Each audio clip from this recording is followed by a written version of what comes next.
En este trabajo expondremos las diferencias entre vuelos de Levy y movimiento browniano. Se ha llevado a cabo una serie de simulaciones a ordenador de caminantes aleatorios. Uno de ellos es ideal, otro de ellos representa un movimiento browniano, y por último simulaciones de leyes de potencias en dos casos, subdifusivo, conocidos como vuelos de Levy, y superdifusivos. Hablaremos también del concepto de dimensión. Se hará una comparación entre las obtenidas mediante desarrollos teóricos y las que se obtienen a través de las simulaciones. En último lugar, veremos aplicaciones reales de estos estudios sobre leyes de potencias. Diferencias entre los vuelos de Levy y el movimiento browniano. El movimiento browniano es un caso particular de caminante aleatorio, surgido a finales del siglo XIX y principios del XX cuando se estudiaban coloides. Un coloide es un sistema formado por partículas que se hallan en suspensión o moviéndose dentro de un fluido.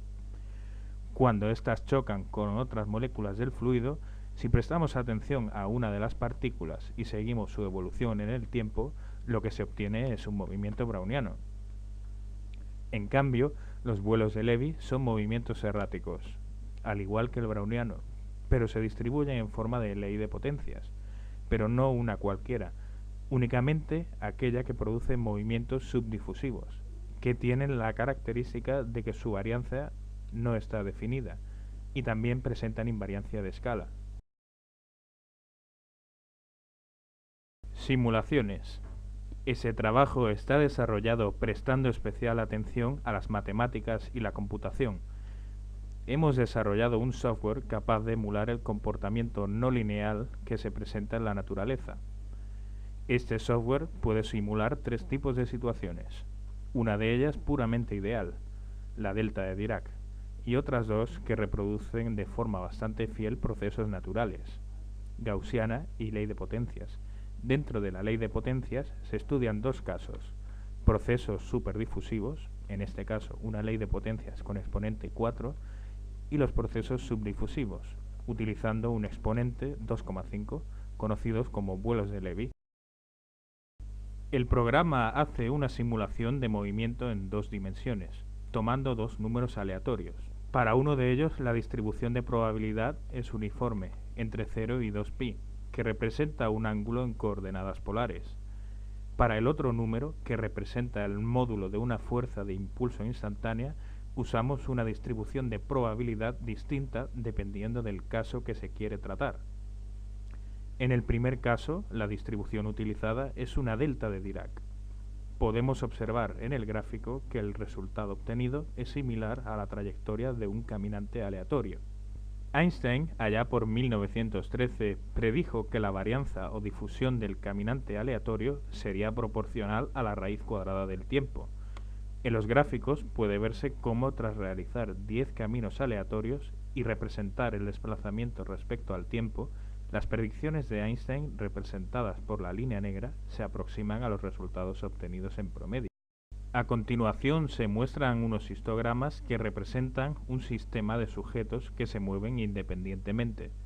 La evolución en el tiempo se muestra en las sucesivas imágenes y en cada una de ellas se representa cuántos sujetos hay situados en cada posición respecto al origen de coordenadas.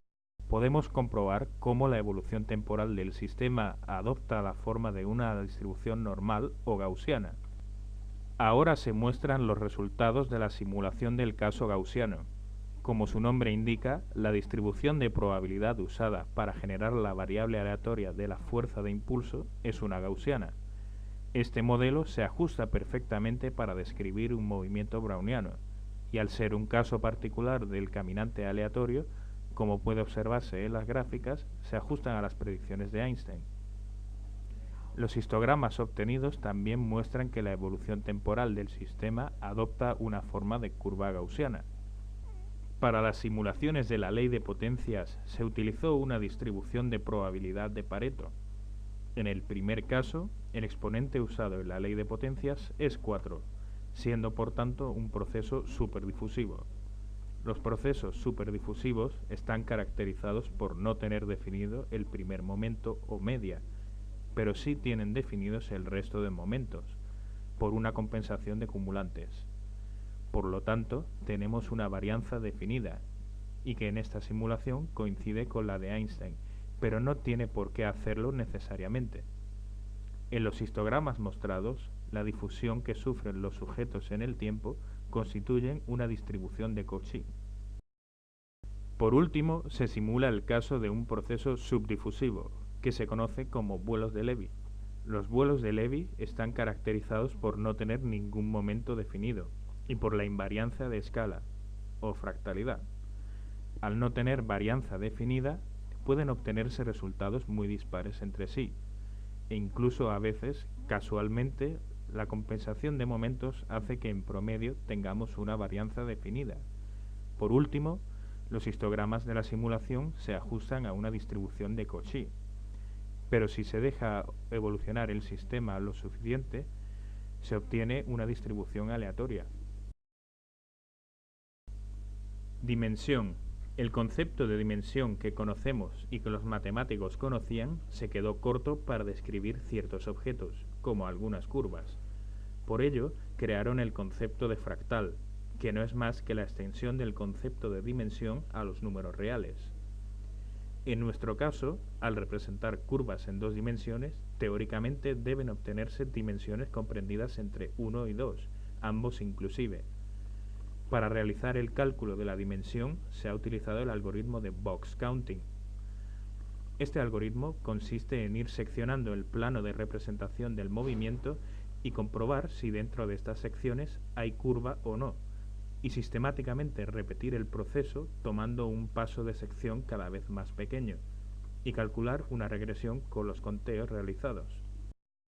Para la distribución delta obtenemos matemáticamente que la dimensión debe ser igual a 2. En la simulación vemos que se ajustan todos los puntos excepto los últimos, lo cual es debido a que los pasos de contaje son más pequeños que la distancia entre puntos representados para la simulación. En la gaussiana, tanto matemáticamente como en la simulación, se obtiene dimensión 2. Con la ley de potencia superdifusiva, matemáticamente debe obtenerse dimensión 2, pero en cambio, en la simulación se obtiene una dimensión de 1,94, muy próxima a la teórica. Para la simulación de los vuelos de Levy, la dimensión que se obtendría matemáticamente es de 1,5. En la simulación, el resultado obtenido para la dimensión es de 1,47. Pasaremos a ver ahora algunas de las aplicaciones que tienen estos estudios de leyes de potencias a diversos fenómenos y sucesos cotidianos. Como ya hemos mencionado, los procesos descritos por leyes de potencia pueden clasificarse según su exponente en subdifusivos o superdifusivos. Algunos de los fenómenos superdifusivos que podemos encontrar son los fluidos que se hallan en régimen turbulento, como la atmósfera en días de tormenta, los hamiltonianos que gobiernan el comportamiento en sistemas caóticos como el tetractor de Lorentz, los mapas iterativos como los vistos en clase. La dinámica de los mercados financieros es tan compleja que se rige por una ley de potencias con exponente 5 medios. Entre los fenómenos subdifusivos se encuentran las descripciones de patrones conservativos, como las cuencas hidrográficas de los ríos, las distribuciones de hojas de los árboles o las venas del cuerpo humano. La propagación de contaminantes en aguas subterráneas, como por ejemplo en la erupción de volcanes submarinos. La música estocástica, como la creada por el compositor Yannis Xenakis a mediados del siglo XX. O bien la propagación de ondas en sistemas amorfos, como la propagación de la luz en un vidrio. La física no lineal se encuentra en las fronteras de la física actual, por lo que hay numerosos campos de investigación abiertos, entre ellos los estudios de la distribución de campos eléctricos en gases ionizantes, los cuales se han utilizado para las simulaciones realizadas. Estudios sobre los campos gravitatorios generados por estrellas, que también han sido simulados, obteniendo resultados similares. Hallar la mejor estrategia para desplazarse y encontrar comida que se distribuya aleatoriamente. Estas son las investigaciones que ha habido tiempo para simular, pero existen otros estudios recientes como la luz propagándose por medios transparentes amorfos como el vidrio. los comportamientos cinéticos en animales, donde se aprecia una clara diferencia entre humanos y el resto de animales. Al parecer, los animales son más eficientes buscando alimento, y podría deberse al acomodamiento de los humanos a los sistemas de distribución de comida como los supermercados.